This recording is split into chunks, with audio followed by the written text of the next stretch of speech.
La phase solsticiale est une phase de délestage. Le délestage, ça veut dire qu'il y a un poids. On se libère d'un certain poids. Donc, quand il y a des choses qui vous gênent, on les envoie par-dessus bord.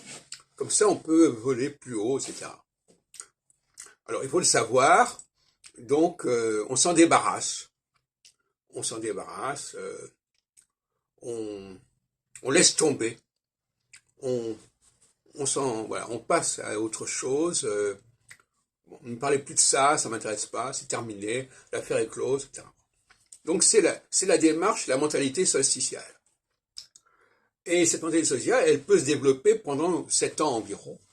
Et au bout d'un certain moment, ça ne fonctionne plus, ça n'est plus viable, et on passe à la phase équinoxiale.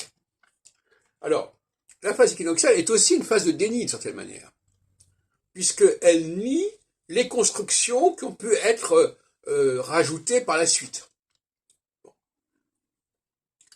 Donc la phase solsticiale nie le point de départ, la phase équinoxiale nie ce qu'on en a fait.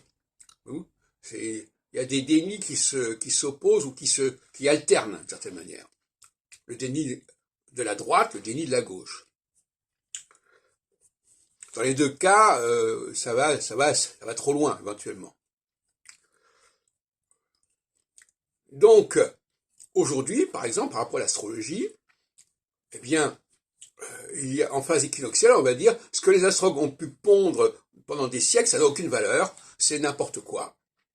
C'est le discours de l'équinoxialité, au nom de l'astrologie scientifique, telle qu'on peut la connaître aujourd'hui. Eh bien, je pense par exemple à Michel Gauquelin. Alors, je ne suis pas un admirateur forcément de Michel Gauquelin, mais il a essayé d'établir une astrologie scientifique. Épistémologiquement, c'est intéressant. Il y a des gens qui sont valables épistémologiquement, mais qui dans leurs travaux ne sont pas à la hauteur de leurs propos. Barbault était extrêmement valable épistémologiquement, mais ce qu'il a proposé n'a pas de valeur au niveau pratique. Mais ça, il faut distinguer les deux.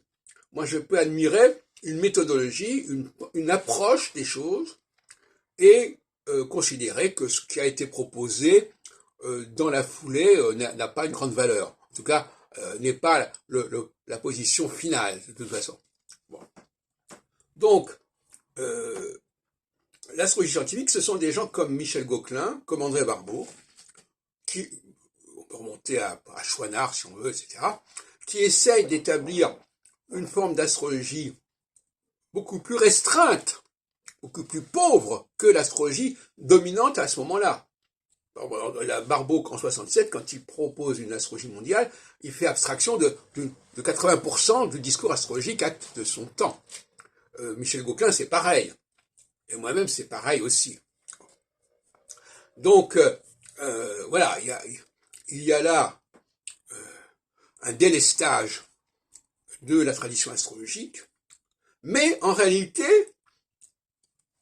qui est une façon de se ressourcer à une tradition astrologique encore plus ancienne et encore plus originelle et primordiale.